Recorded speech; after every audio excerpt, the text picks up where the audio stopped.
ማለት ነው። ስለዚህ እሱም ድንቅ የሆነው የእመቤታችን የድንግል ማርያም ሁሉም ነገር ተአምሯን፣ ድንግልናዋን፣ ንጽሕናዋን፣ ትሕትናዋን ሁሉን ነገር ስንመለከት ምንድነው ማለት ነው?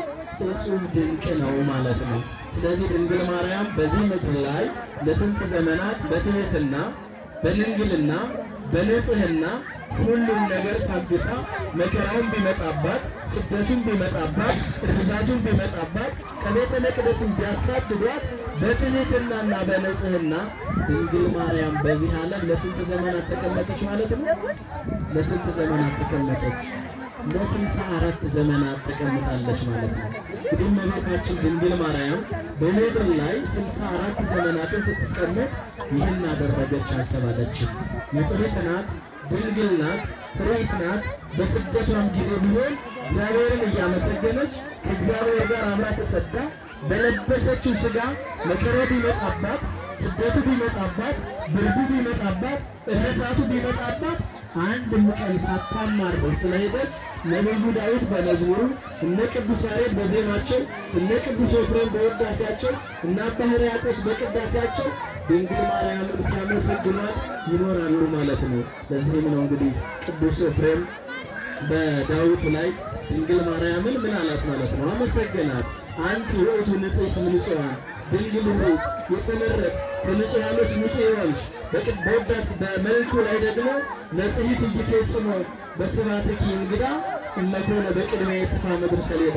የድንግል ማርያምን ምስጋና በፍጡራን አንደበት ሰማይ ብራናም ቢሆን ምድር ሰማይ ሰሌዳ ምድርም ብራና ቢሆን ውቅያኖሶቹ በሙሉ ደግሞ ቀለም ቢሆኑ እጽዋት በሙሉ ብዕር ቢሆኑ ሊቃውንቱ ቢሰባሰቡና የድንግል ማርያምን ተአምር ጽፎ መጨረስ የሚችል ማንም የለም። አይ ልሳን ዘይት ነቢበ ዘይትናገር በእንቲአኪ፣ ስለ አንቺ የሚናገር ስለ አንቺ የሚነገር ምን አንደበት ነው ብለው ለቅዱስ ኤፍሬም በውዳሴያቸው ያስቀመጡላት ድንግል ማርያም የእመቤታችንን ምስጋና ተናግረን የማንጨርስላት እጹብ ድንቅ የሆነው ስራዋ እኔና እናንተ ተናግረን አንጨርስም። ነገር ግን እንደ ቅዱስ ኤፍሬም እንደነ አባ ሕርያቆስ ምን እንላለን ማለት ነው? ሰአሊ ለነ ቅድስት ድንግል ሆይ ከልጅሽ ከጌታችን ከወዳጃችን ከወዳጅሽ ተማልደሽ አማልጅን ብለን ከመጸለይ በቀር ሌላ የምናደርገው ነገር የለም ማለት ነው። ስለዚህ ድንግል ማርያም እንግዲህ የ64ቱን ዘመናት ያህል ለመናገር ያህል በዚህ በ64 ዘመናት በምድር ላይ ስትኖር እመቤታችን ድንግል ማርያም ምን አደረገች ብንል ሰማይ ብራና ቢሆን ምድርም ሰሌዳ ቢሆን ውቅያኖሶቹም ቀለም ቢሆኑ እጽዋት በሙሉ ብዕር ቢሆኑ ጽፈን የማንጨርስላት በእናትና በአባቷ ቤት ለ3 ዓመት ተቀመጠች። 12 ዓመት በቤተ መቅደስ ስንት ዓመት ይሆናሉ እነዚህ ሁለቱ? 15 ዓመት ይሆናል ማለት ነው። እግዚአብሔር አምላካችንን ደግሞ ስንት ወራት ጸነሰችው ማለት ነው? 9 ወር ከ5 ቀን። ከዛ በኋላ ደግሞ ከወለደችው በኋላ አብራው እየተሰቃየች በበረሃው እየሄደች በጋውን እየወጣች ቆላውን እየወረደች ሁሉም እየተሳለቁባት እየወደቀች እየተነሳች ስንት ዘመን ኖረች? 33 ዓመት ከ3 ወር። በድምሩ ስንት ይሆናል? 15 ዓመት አለ፣ 33 ዓመት አለ፣ 9 ወር አለ፣ 3 ወር አለ። ስንት ሆነ? ደምሩልኝ። 52። ስለዚህ 12 ዘመናት አሉ። 15 ዘመናት ደግሞ እንግዲህ የሂሳብ ባለሙያዎች ደምሩልኝ። በዮሐንስ ቤት አብራ ኖራለች ማለት ነው። በድምሩ 64 ዓመት ይሆናል ማለት ነው። እንግዲህ ይህችንና ለ64 ዘመናት በዚህ ምድር ላይ ኖራ እናቶች ምጥ ሰዓት ሲደርስባቸው በሆስፒታል ስንተኛ በችግራችን ጊዜ ሁሉ ድረሽልን የምንላትን እናት የሰጠን እግዚአብሔርን አመስግኑት እስኪ ነው ማለት ሐዋርያት ሰበኗን ተካፍለው ቅዱስ ዮሐንስ በዕፀ ሕይወት በገነት ተመልክቷት ቅዱስ ቶማስ በደመና ሲመለስ እናታችን ድንግል ማርያም ስታርግ የሰጠችውን ሰበን ለ12 ተካፍለው በዚህ በ12ቱ ወይም ደግሞ በአራቱ ክፍላተ ዓለም ተዘዋውረው የሞተውን እያነሱበት የወደቀውን እያነሱበት የታመመውን እየፈወሱበት የቆዩ በማን ሰበን ነው? በማን ሰበን ነው? በእመቤታችን በተቀበረችበት ተቀብራ ስትነሳ ይዛው ያደረገችው ለምልክት ለቅዱስ ቶማስ የሰጠችው በዚህ እኔና እናንተም ስንባረክበት እንኖራለን ማለት ነው። ሊቃውንቱ እንግዲህ የሚጠመጥሙት ጥምጣም በዚያ ይመስላል። አባቶቻችን ለተርጉማን እንደነገሩን እያንዳንዱ የምንጠቀመው በዕፀ መስቀሉ ላይ የምናደርገው በዚህ በመስቀሉ ላይ በተለያየ ቦታ ላይ የምንጠቀመው የእመቤታችን የሰለል ምልክት ነውና እግዚአብሔር አምላካችን ይህንን የሰጠን የተመሰገነ ይሁን። እሱም ድንቅ የምላት ይህንን ነው። እንግዲህ ድንግል ማርያም በዚህ ዓለም ምንም ኃጢአት ሳትሰራ ምንም ክፋት ሳትሰራ ሞተች ነው የምንላት፣ አረፈች ነው የምንለው። እንግዲህ ከሞት ወደ ዕረፍት ነው የሄደችው፣ ከሕይወት ወደ ሕይወት ነው የሄደችው፣ ከብርሃን ወደ ብርሃን ነው የሄደችው። ሰው ሞተ የሚባለው ከብርሃን ወደ ጨለማ ሲሄድ፣ ከገቡር ኃጢአት ከገቡረ ንስሐ ወደ ገቡር ኃጢአት ሲሄድ፣ ከመልካም ስራ ከመስራት ወደ ክፉ መስራት ሲሄድ ሰው ሞተ የሚባለው ነው። እመቤታችን ግን ከሕይወት ወደ ሕይወት ከብርሃን ወደ ብርሃን። ስለዚህ እኛም ዛሬ ከጨለማ ወደ ብርሃን መሄድ አለብን። ከክፋት ወደ መልካምነት ወደ በጎነት፣ ከኃጢአት ወደ ንስሐ፣ ከተንኮል ወደ ፍቅር፣ ከመጠላላት ከመገፋፋት ወደ መቀራረብ መሄድ መቻል አለብን ማለት ነው።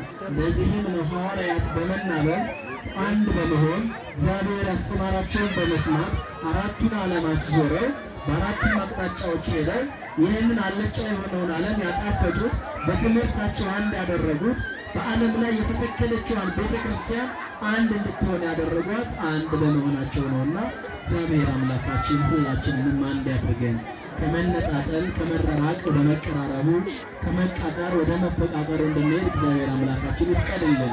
ስለዚህ ነቢዩ ዳዊት ነኪር ነገሩ በእንተ ሀገረ እግዚአብሔር፣ የእግዚአብሔር ሀገር የእግዚአብሔር ማደሪያ ሰማይና ምድር የማይወስኑትን የወሰንሽ ረቂቅ የሆነውን ግዙፍ ያደረግ እመቤታችን ያንቺ ስራ እጅግ ድንቅ ነው። ስለዚህ እውነትም የእመቤታችን ስራ ድንቅ ነው ማለት ነው። ለዚህም ነው እኮ ባለቅኔው ባይቴ ለትንበር ድንግለ ሙሴ ወዮሳ ሰማይ ወምድር እስመሃለው በከርሳ፣ ሰማይና ምድር በእመቤታችን ማህፀን ሲወሰኑ እርሷ የት ትሁን። እግዚአብሔር አምላካችን እንግዲህ የሚገርማችሁ እግዚአብሔር ቤተሰቦች ምንድነው የምንለው? ሁሉ እሁዝ ውስተ ኢራሁ፣ ዓለምን እግዚአብሔር በእጁ ይዟል አይደለ? ያዛል ሰማይን ምድርን በእጁ ነው የያዘው። ስለዚህ እግዚአብሔር አምላክ ዓለማትን የወሰነ ዓለማትን የያዘ ጌታ በእመቤታችን ማህፀን ሲወሰን ድንግል ሙሴ ወዮሳ፣ የዮሳና የሙሴ እመቤት ድንግል ማርያም የት ላይ ትቁም? የምኑ ላይ ትቀመጥ? ለምን ከተባለ ሰማይና ምድር በየት አሉ? በማህፀኑ አሉ ብለው እንግዲህ ታላቁ ሊቅ እንደዚህ አመስክሮታል ማለት ነውና እግዚአብሔር አምላካችን እና አባ ሕርያቆስ አይደለም እስመ ወለድኪ ለነ መብልዐ ጽድቅ ዘላለም ወስተ ሕይወት ዘበአማን፣ ዘላለማዊ የሆነውን መብል ዘላለማዊ ወይም እውነተኛ የሆነውን መጠጥ የወለድሽልን ያስገኘሽልን እመቤታችን አንቺን እናመሰግንሻለን ብሏልና እኛ የምናመስግናት እግዚአብሔር ዝም ብለን አይደለም የምናከብራት፣ ዝም ብለን አይደለም የምንሰባሰበው። እግዚአብሔር አምላክ በመስቀሉ ስር እነሆ እናቱ ለቅዱስ ዮሐንስ ለእኛ እናት አድርጎ ስለሰጠን እናታችን ብለን እናመሰግናታለን፣ እናታችን ብለን እናከብራታለን። መዝሙረኛው ዳዊት እምነ ጽዮን የምንሰው እናታችን ጽዮን፣ ወላጃችን ጽዮን፣ አገልጋያችን ጽዮን፣ አማላጃችን ጽዮን ብሎ ሰው ሁሉ ይላታል ስላለ እኛም ስለምታገለግለን ስለምታማልደን ስለምትጸልይልን ከጌታችን ጋር አንድ ስለምታደርገን ምን ብለን እንሰባሰባለን ማለት ነው? እናታችን ብለን እንሰባሰባለን ማለት ነው። እንግዲህ የባለ ዕረፍቷን ነገር በጣም ሰፊ ስለሆነ ዛሬ ነካተነው፣ ነገ ደግሞ በደንብ እንድትማሩት መካከሉ እንዳይቀር ሙሉ ታሪክ አይተነካም ማለት ነው። እንግዲህ የሞቷ የዕረፍቷ ወደ ሰማይ ማድረጓ እስከ ነሐሴ መቆየቷ በነሐሴ መቀበሏ ትንሣኤዋን ሁላችሁም ነገ በዕለቱ በሰፊው ስለምትማሩ ነገር ግን የእመቤታችንን ሞት እጹብ ድንቅ እያል ቅዱስ ያሬድም እንደነገረን ነቢዩ ዳዊትም እንደነገረን ሞትሰ ለነዋቲ ይደሉ ሞታ ለማርያም የአጽብ ለኩሉ። ነቢዩ መዝሙረኛው ወይም ደግሞ የዜማው ሊቅ ቅዱስ ያሬድ ምንድነው ያለው? ሞትሰ ለነዋቲ ይደሉ፣ ለሚሞት ሰው ወይም ደግሞ ሥጋን ለለበሰ ሰው ሞት ምን ይላል? ይገባል። ሞታ ለማርያም ለአልስብ ለኩሉ። የእመቤታችን ሞት ግን ለሁሉ ድንቅ ነው፣ ያስደንቃል። አምላክን የወለደች አምላክን የጸነሰች 9 ወር ከ5 ቀን የተሸከመች ለ3 ዓመት ያህል ጡቷን ያጠባች 33 ዓመት ከ3 ወር አብራ የተሰደደች በክቧ የያዘች አምላክን የወለደች የአምላክ እናት እንዴት ትሞት? ስለዚህ የእሷ ሞት ግን እጅግ ድንቅ ነው። የሌሎች መሞት ግን ምንም የሚያስደንቅ አይደለም ብሎ እንደተናገረ ሁሉ የእመቤታችን ሞት ግን እኛን የሚያስደንቀን አይደለም።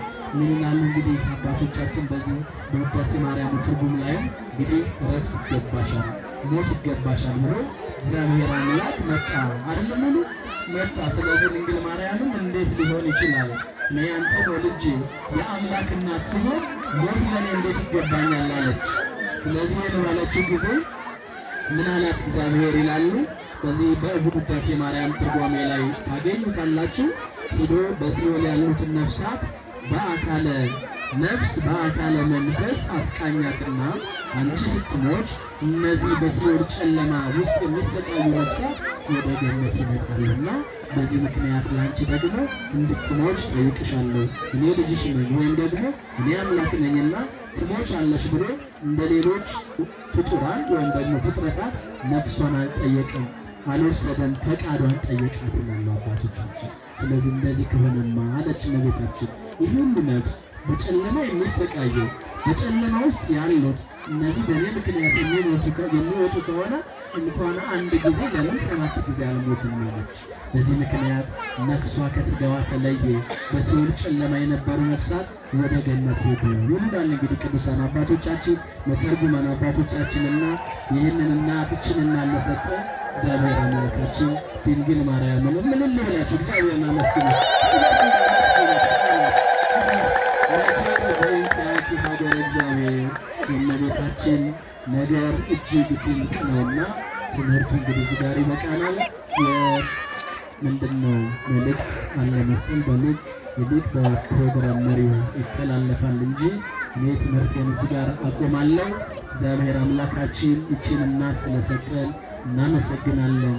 ሞታን በሞቷ ሕይወት የምታሰጠን በሕይወቷም ሕይወትን የሰጠችን ዘላለማዊ የሆነውን ምግብ ያስገኘችልን ዘላለማዊ የሆነውን መጠጥ የሰጠችን ሞታም ደግሞ በአካለ ነፍስ በሲኦል ገብታ ጨለማን ከልጇ ከወዳጇ በማስታረቅ ብርሃን ያደረገች ድል ያደረገች እውነተኛ የሆነውን ብርሃን የሰጠችን ብርሃን ዘበአማን ዘያበረ ለኩሉ ሰው ይህንን አምላክ የሰጠችን በሥጋ የወለደችንን ድንግል ማርያምን የሰጠን ጌታ የተባረከና የተመሰገነ ይሁን። ስለነበረን ሰዓት ሁሉ ያስተማረን የመከረን የገሰጸን የአባቶቻችን አምላክ የተመሰገነ ይሁን። ወስብሐት ለእግዚአብሔር።